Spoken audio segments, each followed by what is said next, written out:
اسلام ہار جاتا،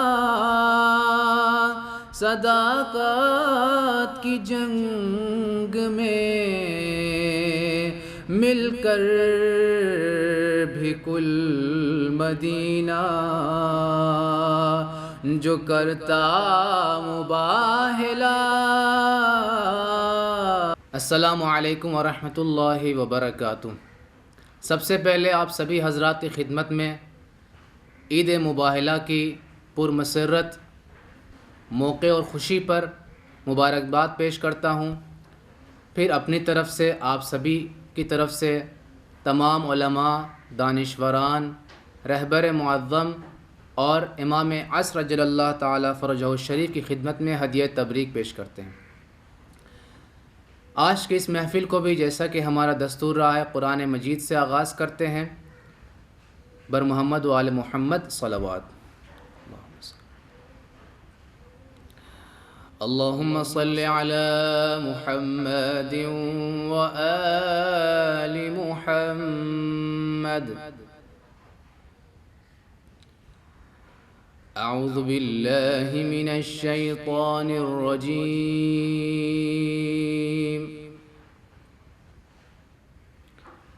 بسم اللہ الرحمن الرحیم۔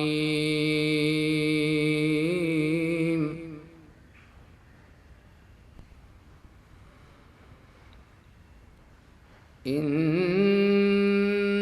مثل عیسیٰ عند اللہ کمثل آدم خلقه من تراب ثم قال له كن فيكون۔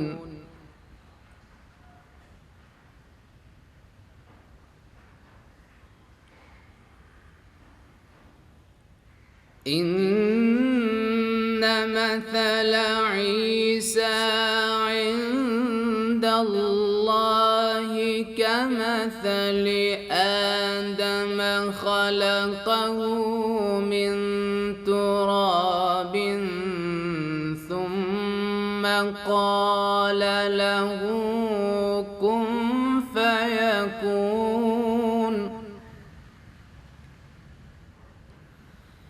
الحق من ربك فلا تكن من الممترين۔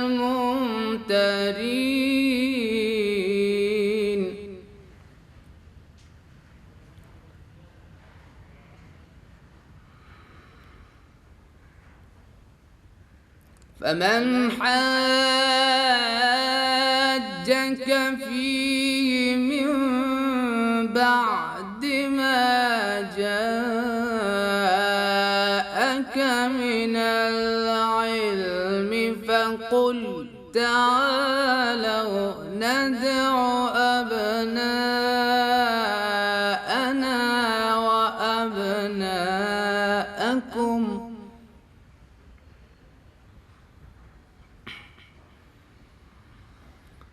فقل تعالوا ندع أبناءنا وأبناءكم ونساءنا ونساءكم وأنفسنا وأنفسكم ثم نبتهل فنجعل لعنة الله على الكاذبين۔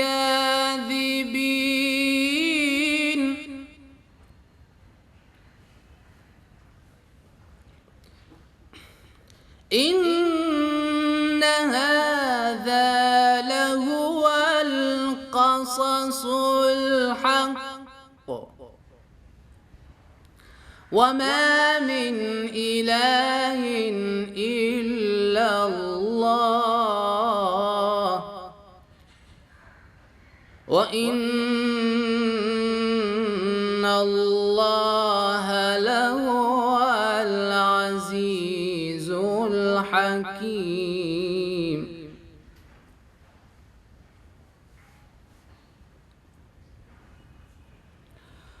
اللہ اکبر.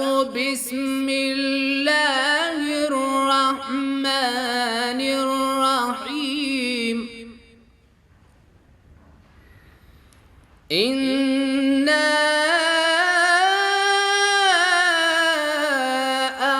أَعْطَيْنَاكَ الْكَوْثَرَ.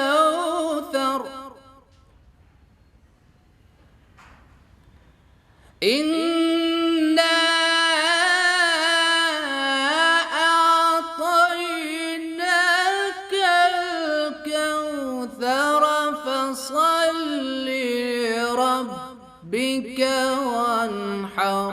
إِنَّ شَانِئَكَ هُوَ الْأَبْتَرُ. فَصَلِّ لِرَبِّكَ وَانْحَرْ. إِنَّ شَانِئَكَ هُوَ الْأَبْتَرُ. صدق اللہ العلی العظیم. اللہم صل وسلم وزد وبارک على رسول اللہ وآلہ الأطہار. على رسول اللہ وآلہ الأطہار. مومنین کرام، آج یوم مباہلہ، خوشی کا موقع ہے. 4 مصرے عید مباہلہ کے حوالے سے کہ عید مباہلہ ہے یہ برکت کا روز ہے. عید مباہلہ ہے یہ برکت کا روز ہے، خلاق کائنات کی رحمت کا روز ہے. عید مباہلہ ہے یہ برکت کا روز ہے، خلاق کائنات کی رحمت کا روز ہے. اور نازل ہوئی ہیں آیتیں قرآن پاک کی، نازل ہوئی ہیں آیتیں قرآن پاک کی. یہ پنجتن کی خاص فضیلت کا روز ہے، یہ پنجتن کی خاص فضیلت کا روز ہے. اور 4 مصرے کے حد نگاہ پہ روشن وہ اب بھی منظر ہے، حد نگاہ پہ روشن وہ اب بھی منظر ہے. محاذ صدق و شعور و نظر کا محور ہے. حد نگاہ پہ روشن وہ اب بھی منظر ہے، محاذ صدق و شعور و نظر کا محور ہے. اور نمود پنجتن پاک کو زمانہ ہوا، نمود پنجتن پاک کو زمانہ ہوا. مباہلے کی فضا آج بھی منور ہے، مباہلے کی فضا آج بھی منور ہے. 4 مصرے ترنم میں حسین سب تیری قربانیوں کا صدقہ ہے، حسین سب تیری قربانیوں کا صدقہ ہے کہ آج تک دل انسانیت دھڑکتا ہے، کہ آج تک دل انسانیت دھڑکتا ہے. اور مباہلے کی یہ آیت بتا رہی ہے ہمیں، مباہلے کی یہ آیت بتا رہی ہے ہمیں. جو پنجتن کے مقابل میں آئے جھوٹا ہے، جو پنجتن کے مقابل میں آئے جھوٹا ہے. حسین سب تیری. اور مباہلے کے حوالے سے ایک اور مسدس ہے کہ توحید کے مزاج کا مظہر مباہلہ، توحید کے مزاج کا مظہر مباہلہ ہے حق کی جیت جس کا ہے منظر مباہلہ. توحید کے مزاج کا مظہر مباہلہ ہے حق کی جیت جس کا ہے منظر مباہلہ. روشن ضمیر فرد کے اندر مباہلہ، روشن ضمیر فرد کے اندر مباہلہ ہوتا ہے صرف سچ کا مقدر مباہلہ. روشن ضمیر فرد کے اندر مباہلہ ہوتا ہے صرف سچ کا مقدر مباہلہ. جیسے خدا کا سورہ اخلاص ہو گیا، جیسے خدا کا سورہ اخلاص ہو گیا، یہ لفظ پنجتن کے لیے خاص ہو گیا، یہ لفظ پنجتن کے لیے خاص ہو گیا. اور ایک اور منقبت ملاحظہ فرمائیں کہ بدر و احد سے یوں بھی ہے بالا مباہلہ کہ بدر و احد سے یوں بھی ہے بالا مباہلہ کہ کرنے چلی ہے فاطمہ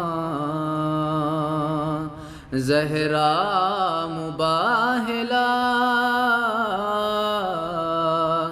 کہ کرنے چلی ہے فاطمہ زہرا مباہلہ. اور اسلام ہار جاتا صداقت کی جنگ میں، اسلام ہار جاتا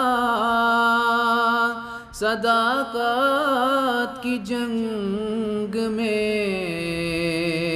مل کر بھی کل مدینہ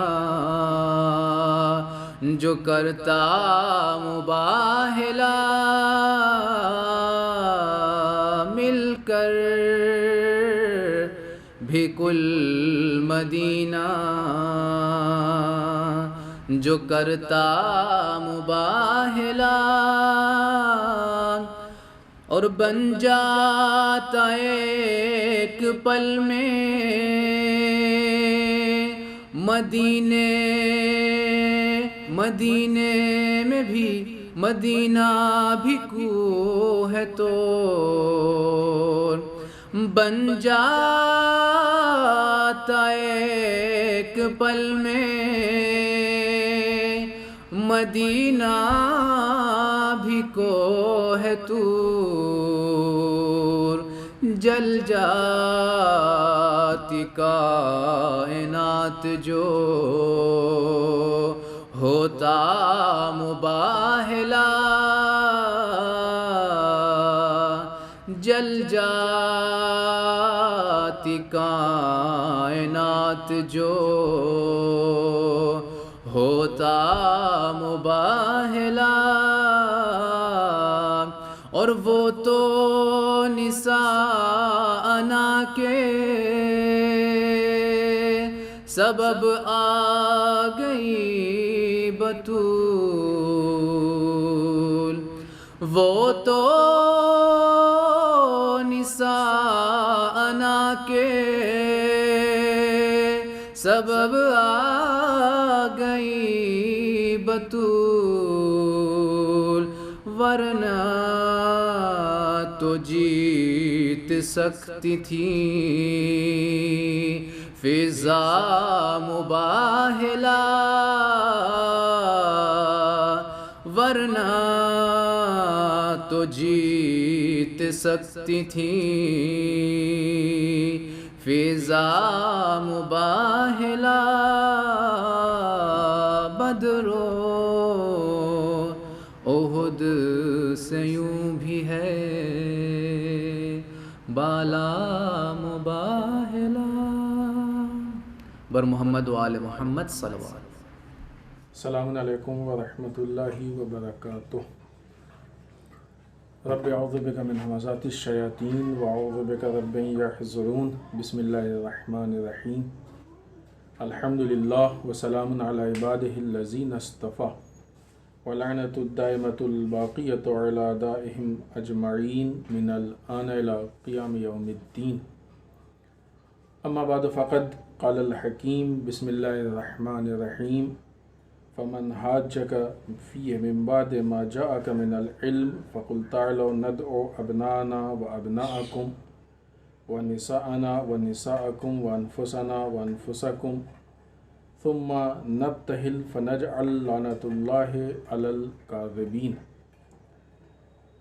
عید مباہلہ کی جو عالم اسلام کی عیدوں میں سے ایک بڑی عید ہے، بزرگ عید ہے، اسلام کی بہت واضح کامیابی اور اسلام کی جیت اور فتح کی جو عیسائیت پہ اسلام نے حاصل کی ہے، یہ اس مناسبت کی عید ہے. اس کی تبریک اور تہنیت اور مبارکباد آپ سب کی خدمت میں عرض کرتے ہیں، اور ہم سب کی طرف سے تمام علماء، مراجع، ولی فقیہ، بالخصوص وقت کے امام کی خدمت میں تبریک و تہنیت عرض کرتے ہیں.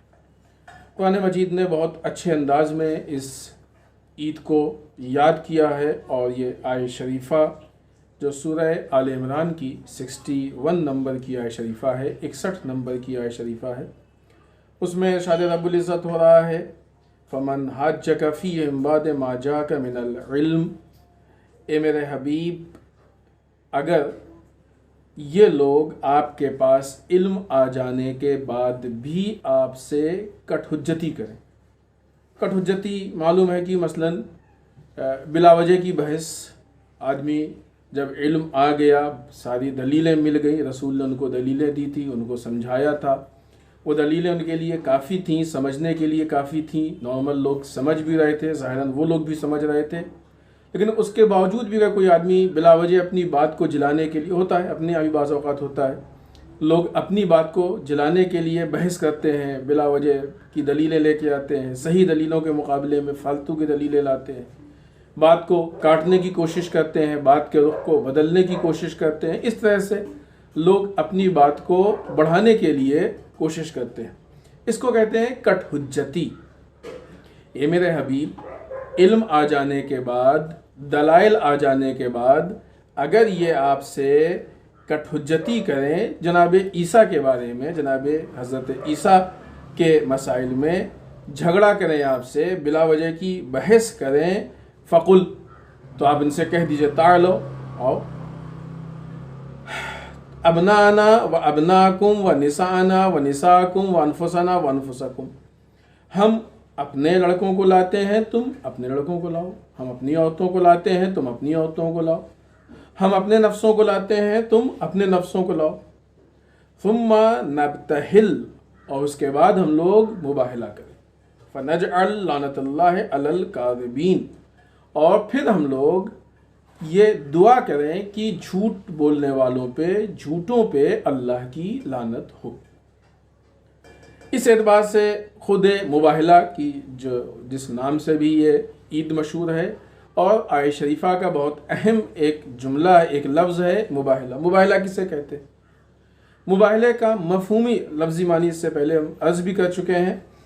مفہوم یہ ہے کہ کوئی بھی دو افراد، دو گروہ، دو پارٹی، دو گروپ آپس میں جب دونوں کا دعویٰ یہ ہو کہ ہم حق پہ ہیں، ہم حق بہ جانب ہیں، ہم صحیح ہیں، ہم غلطی پہ نہیں ہیں، سامنے والا غلطی پہ، تو جب دونوں یہ سمجھتے ہوں کہ ہم حق بہ جانب ہیں، تو ایسی صورت میں دونوں ایک دوسرے کے مقابلے میں اللہ کی بارگاہ میں یہ التجا کریں، اللہ کی بارگاہ میں یہ چاہیں کہ جھوٹے پہ اللہ لعنت کرے، تاکہ سب کے سامنے واضح ہو جائے کہ کون حق بجانب ہے، کون صحیح ہے.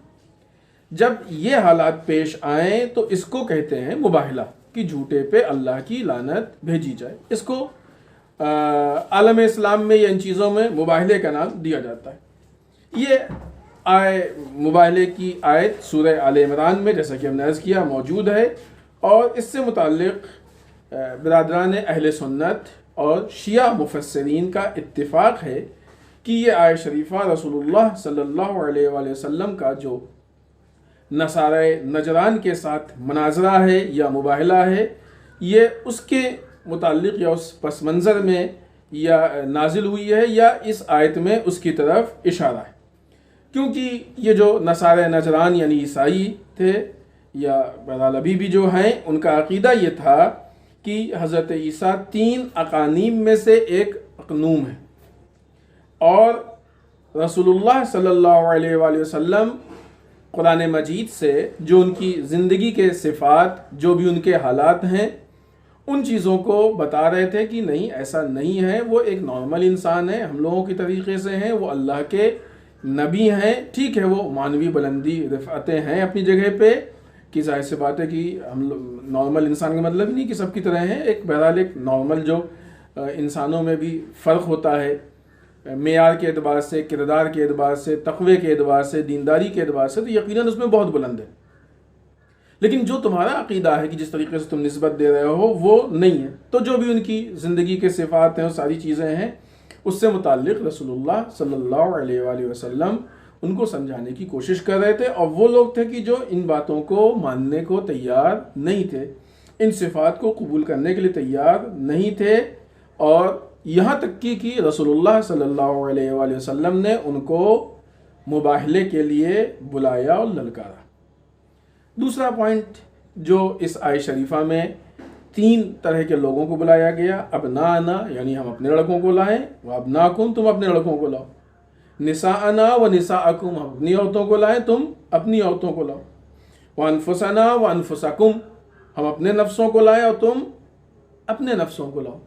اب ظاہر سی بات ہے کہ نصارہ نجران اپنے لڑکوں میں اور اپنے نفسوں میں اور اپنی عورتوں میں جس کو لائے وہ الگ بات ہے، اور ایک بہت بڑا مجمع آیا تھا، لیکن مسلمانوں کے لیے یہ بہت اہم ہے کہ رسول ابنانا کی جگہ کس کو لائے، نسانا کی جگہ کس کو لائے، و انفسنا کی جگہ پہ کس کو لائے، کیونکہ اسی کی وجہ سے پھر یہ بھی طے ہوتا ہے کہ رسول کے اہل بیت کون ہیں، رسول سے نزدیک ترین افراد کون ہیں، کردار کی معراج پہ کون لوگ فائز ہیں، وہ کون افراد ہیں کہ جن کا کردار رسول کی نگاہ میں معتبر ہے اور لائق تائید ہے، وہ کون ہے لوگ ہیں کہ جن کا کردار رسول کی نگاہ میں اتنا بلند پایا ہے کہ رسول مباہلے جیسی جگہ پہ ان کو اپنے ساتھ لے کے جا سکتے ہوں۔ لہذا یہاں پہ بھی شیعہ مفسرین کے ساتھ ساتھ برادران اہل سنت کے مفسرین میں سے زمخشری، فخر رازی، بیضاوی اور بھی دیگر علماء سے ہیں کہ جن کا یہ کہنا ہے کہ ابنانا یعنی ہمارے بیٹے، اس سے مراد امام حسن علیہ السلام، امام حسین علیہ السلام۔ نسانا یعنی ہماری عورتیں، اس سے مراد جناب فاطمہ سلام اللہ علیہا۔ انفسنا یعنی ہماری جان، ہمارا نفس، اس سے مراد حضرت علی بن ابی طالب علیہ الصلوۃ والسلام۔ ہمارا لاکھوں سلام ہو اس ذات پہ کہ جب رسول کو میدان جنگ میں فن شجاعت دکھانی ہوتی تھی تب بھی مولا کائنات کو آواز دی جاتی تھی، اور جب رسول کو میدان مباہلے میں کردار کی بلندیوں کو دکھانا ہوا تب بھی مولا کائنات کی یاد آئی اور مولا کائنات کو پکارا گیا۔ رسول تو بہرحال ان سارے صفات میں اس میں کوئی شک نہیں کہ معراج کی بلندیوں پہ فائز تھے، لیکن خود رسول کی نگاہ انتخاب اگر کسی پہ پہنچے تو وہ کتنے عظیم مرتبے کا حامل ہوگا، کتنے عظیم مرتبے پہ فائز ہوگا۔ یہ جو 3 لفظ ہیں اور تینوں سے مراد کون افراد ہیں، اگر عالم اسلام میں ان چیزوں کو عام کر دیا جائے تو مسلمانوں کے درمیان جو بہت ساری غلط فہمیاں ہیں، بہت سارے مسائل ہیں، مشکلات ہیں، انشاءاللہ کلیئر ہو جائیں گے، اور نہیں یہ کہ مسائل کلیئر، بہت سارے وہ ہدایت کے راستے جو بند ہیں وہ کھل جائیں گے۔ مسلمان امت مسلمہ عالم اسلام فلاح و بہبود کی طرف آگے بڑھ جائے گا، ترقی اور کامیابی کی طرف آگے بڑھ جائے گا۔ خوب اس مباہلے کے مسئلے کو لے کے 3 پوائنٹ ہیں جو ہم آپ کے سامنے عرض کرنا چاہیں گے، اور اس کے بعد میں اختتامی اور آپ کی زحمت تمام۔ پہلا پوائنٹ، مباہلے کا واقعہ یہ وہ واقعہ ہے کہ جس میں یہ ثابت ہوتا ہے کہ عالم اسلام میں یا اسلام کے نزدیک عورتوں کی کیا عظمت اور اہمیت ہے۔ ایک مسلمانوں پہ اور اسلام پہ الزام لگایا جاتا ہے کہ مسلمانوں میں یا اسلام میں عورتوں کو محدود رکھا جاتا ہے اور گھر میں قید رکھا جاتا ہے اور باہر نہیں نکلنے دیا جاتا ہے، عورتوں کے حقوق ضائع کر دیے جاتے ہیں، عورتوں پہ زیادتی ہوتی ہے، عورتوں پہ ظلم ہوتا ہے۔ رسول اللہ صلی اللہ علیہ وآلہ وسلم مباہلے کے میدان میں صدیقہ طاہرہ حضرت فاطمہ زہرا سلام اللہ علیہا کو لے کے آئے۔ اللہ کے آپ نے بتا دیا کہ اسلام کبھی بھی عورتوں کو قید کرنے کی بات کرتا ہی نہیں۔ حجاب کے مسئلے میں یہ جملہ ہم نے آپ کی خدمت میں عرض کیا تھا کہ حجاب کا ہونا اس بات کی دلیل ہے کہ اسلام عورتوں کو گھر میں قید کرنے کا قائل نہیں ہے، اس لیے کہ اگر عورتوں کو گھر میں قید کرنا ہوتا تو حجاب کی ضرورت ہی نہیں تھی۔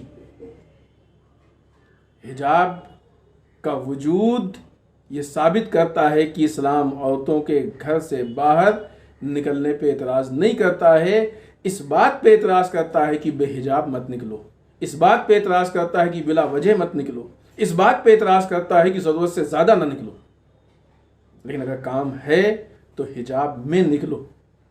لہذا خود رسول اللہ صلی اللہ علیہ وآلہ وسلم جہاں مباہلے کے میدان میں تشریف لے جا رہے ہیں وہاں اپنے ساتھ صدیقہ طاہرہ حضرت فاطمہ زہرا سلام اللہ علیہا کو اس حجاب کے ساتھ لے گئے، تو یہ اس بات کی دلیل ہے کہ ایک خاتون اسلام میں کسی مقابلے میں کسی مباہلے میں گھر سے باہر جا سکتی ہے۔ اور اتنا ہی نہیں، یہ ایک خود پھر تفصیلی گفتگو ہے جس کو ہم اشارہ کر کے آگے بڑھیں کہ مسئلہ صرف خاتون کے نکلنے کا نہیں ہے، مسئلہ یہ ہے کہ گھر کے اندر رہنے کے بعد بھی عورت کی ایسی تربیت کی جائے، کردار کے اس بلند مقام پہ پہنچایا جائے کہ عورت اگر وقت پڑے تو اس کا کردار مباہلے میں آنے کے لیے بھی آمادہ ہو۔ یعنی اس کا مطلب کہ اسلام یہ چاہتا ہے کہ گھر میں رہنے کے باوجود یا حجاب میں رہنے کے باوجود عورت کی تعلیم، عورت کی تربیت، عورت کے تزکیہ، عورت کے کردار کی بلندی پہ جو اس کی ضروریات ہیں اس پہ کام کرنا ضروری ہے، تاکہ عورت اپنے کردار کے اس بلند مرتبے کو حاصل کر سکے۔ یہ مباہلے میں آنا علم کے اعتبار سے اس مقام پہ ہو کہ وہ طے کر سکے، اپنی ذمہ داریوں کو معلوم کر سکے کہ ہمیں کیا کرنا ہے کیا نہیں کرنا ہے، ہمیں کس راستے پہ چلنا ہے کس راستے پہ نہیں چلنا ہے، ہمیں کس جگہ آگے جانا ہے کس جگہ نہیں جانا ہے۔ یہ عورت کا مقام، عورت کی عظمت، خود مباہلہ بہت سارے مسائل کو حل کر دیتا ہے، اور بالخصوص آج کے زمانے میں جہاں بہت سارے لوگ حملہ کر رہے ہیں، وہاں خود یہ عیسائی مذہب بہت زیادہ حملہ کر رہا ہے کہ اسلام میں تو یہ ہے، اور ان کو بھی معلوم ہے، استحصال کر رہے ہیں، مس یوز کر رہے ہیں، اور بعض نادان لوگ بلکہ اکثر نادان لوگ اس بات کو قبول بھی کر لیتے ہیں۔ ہم ان سے کہیں گے کہ کیا واقع مباہلہ تم بھول گئے کہ جہاں پہ تمہارے بزرگان جب شکست کھائے تھے انہوں نے اقرار کیا تھا کہ ہم جن شخصیات کو دیکھ رہے ہیں اگر یہ بد دعا کر دیں تو پہاڑ اپنی جگہ سے ہل جائے، اس میں ایک خاتون بھی تھی، مسلمان خاتون۔ کہیں ایسا تو نہیں کہ تم اسلام میں جو خواتین کے خلاف گفتگو کر رہے ہو وہ تمہارا آبائی بغض ہے جو تمہارے دلوں میں بھرا ہوا ہے، کہ جس کی بنیاد پہ تم آج عالم اسلام کو بدنام کرنے کی ناکام کوشش کر رہے ہو۔ یہ پہلا پوائنٹ، پہلا نقطہ کہ جہاں پہ یہ بات واضح ہوتی ہے کہ اسلام میں مباہلے کے واقعے سے اسلام میں عورت کی ایک ویلو ہے، ایک ارزش ہے، اور عورت کی ایک حیثیت ہے۔ مباہلے میں عورت کا ہونا یہ اس بات کی دلیل ہے کہ اسلام میں عورت کا مقام بہت بلند ہے اور اسلام میں اس کو بہت زیادہ رفعت حاصل ہے۔ دوسرا پوائنٹ جو یہاں پہ ہم عرض کرنا چاہتے ہیں اور جو ہمارے لیے بہت زیادہ پریکٹیکلی ہے وہ یہ کہ مباہلہ اس بات کی دلیل ہے کہ فکری اور مذہبی اعتبار سے حتیٰ کردار کے اعتبار سے ایک فیملی کا ہم آہنگ ہونا، فیملی کے بیچ میں انڈرسٹینڈنگ ہونا کتنا اہم ہے۔ مباہلے کے میدان میں جو لوگ آئے ہیں کون کون ہیں؟ خود رسول اللہ صلی اللہ علیہ وآلہ وسلم ہیں، صدیقہ طاہرہ حضرت فاطمہ سلام اللہ علیہا ہیں کہ جو کہ رسول اللہ کی بیٹی ہیں، مولا کائنات حضرت علی بن ابی طالب علیہ الصلوۃ والسلام ہیں کہ جو کہ رسول کے چچیرے بھائی، داماد اور صدیقہ طاہرہ کے شوہر ہیں، اور امام حسن علیہ الصلوۃ والسلام، امام حسین علیہ الصلوۃ والسلام کہ جو صدیقہ طاہرہ اور مولا کائنات کے فرزند ہیں۔ یعنی ایک فیملی ہے۔ بعض اوقات ہوتا ہے کہ فیملی میں کچھ لوگ علم کے اعتبار سے بہت آگے نکل جاتے ہیں، کچھ پیچھے رہ جاتے ہیں، کچھ دین و کردار کے اعتبار سے آگے نکل جاتے ہیں اور کچھ پیچھے رہ جاتے ہیں۔ اور ہمارے یہاں جو موجودہ کلچر ہے اس میں عام طور سے یہی ہوتا ہے کہ گھر کے مرد بہت زیادہ دین کی معلومات، کلاس میں بھی جاتے ہیں اور مجالس میں بھی جاتے ہیں اور سب کچھ، اور دین کی معلومات حاصل کرتے ہیں، لیکن خواتین کو اس مسئلے میں پیچھے چھوڑ دیا جاتا ہے۔ نتیجہ یہ ہوتا ہے کہ جب اسلام قربانی مانگتا ہے تو بعض اوقات مرد تیار ہوتا ہے قربانی دینے کے لیے، لیکن عورت بڑھ کے روک دیتی ہے۔ کیوں؟ اس لیے کہ فیملی میں مذہبی انڈرسٹینڈنگ کی کمی۔ لیکن مباہلے کا واقعہ اس بات کی دلیل ہے کہ جہاں پہ اسلام کی راہ میں مباہلے کے لیے، جھوٹوں پہ لعنت بھیجنے کے لیے خود رسول جا رہے ہیں تو آپ کی بیٹی صدیقہ طاہرہ بھی جا رہی ہے، مولا کائنات جا رہے ہیں تو آپ کے بیٹے امام حسن، امام حسین اور آپ کی زوجہ صدیقہ طاہرہ بھی جا رہی ہیں۔ مذہبی اعتبار سے، فکری اعتبار سے انڈرسٹینڈنگ بہت اہم ہے، البتہ اس کا مطلب بالکل یہ نہیں ہے کہ آپسی اختلاف پیدا ہو۔ انڈرسٹینڈنگ پیدا کرنے کے لیے اختلاف کا کرنا ضروری نہیں ہے، گفتگو ہو، آہستہ آہستہ دلائل پیش کیے جائیں، کٹ حجتی نہ ہو۔ کٹ حجتی ہوگی تو کبھی بھی مسئلہ حل نہیں ہوگا، پارٹی بازی ہوگی تو کبھی بھی مسئلہ حل نہیں ہوگا، ضد ہوگی تو کبھی بھی مسئلہ حل نہیں ہوگا۔ دونوں مل کے حق کو تلاش کرنے کی کوشش کریں، حق کو حاصل کرنے کی کوشش کریں، یہ بہت بڑے پیمانے پہ فیملی انڈرسٹینڈنگ ہے۔ تیسری چیز اور تیسرا پوائنٹ کی جو ہم یہاں پہ عرض کرنا چاہتے ہیں، در واقع یہ امام راحل امام خمینی رحمۃ اللہ تعالی علیہ کا ایک چھوٹا سا آپ کا ایک قول، یا یوں کہا جائے کہ آپ کی ایک عبارت ہے کہ جو آپ نے اپنی ایک کتاب امامت اور انسان کامل میں لکھا، صفحہ نمبر 267 پہ ہے۔ امام فرماتے ہیں کہ انوار عصمت اطہار علیہ السلام کے مقام و عظمت اور قرب الہی کے متعلق آپ فرماتے ہیں کہ جان لو کہ یہ روحانی سفر اور ایمانی معراج اہل بیت کے متعلق، یہ جو روحانی سفر ہے ان کا اور جو ان کی ایمانی معراج ہے، وہ روحانی سفر، وہ ایمانی معراج ہم لوگوں کے ٹوٹے پھوٹے اور بے لگام پیروں سے اور ہم لوگوں کی ان بے بصیرت آنکھوں سے، یہ اور اس بے نور دل کے ساتھ طے نہیں ہو سکتا، اس لیے کہ آپ قرآن مجید کی آیت شریفہ سورہ نور کی آیت نمبر 40 پیش کرتے ہیں، وَمَن لَّمْ يَجْعَلِ اللَّهُ لَهُ نُورًا فَمَا لَهُ مِن نور، جس کے لیے اللہ نور نہ قرار دے اس کے لیے کوئی نور نہیں ہے۔ لہٰذا اس کا مطلب یہ نہیں ہے کہ ہم روحانی راستے پہ نہ چلیں، اس کا مطلب یہ نہیں ہے کہ ہم مذہب کے راستے پہ نہ چلیں، عظمت کی بلندیوں پہ نہ جائیں، نہیں، اس کا مطلب یہ ہے کہ اس روحانی راستے پر چلنے اور اس عرفان کی معراج کی طرف پرواز کرنے کے لیے اور اس معرفت کے راستوں کی طرف رہنمائی کرنے کے لیے ان ہدایت کے چراغوں کے روحانی مقام سے تمسک حاصل کرنا ضروری ہے۔ جب تک اہل بیت سے متمسک نہیں ہوں گے اس وقت تک یہ کیسے ممکن ہے کہ ہم چل سکیں؟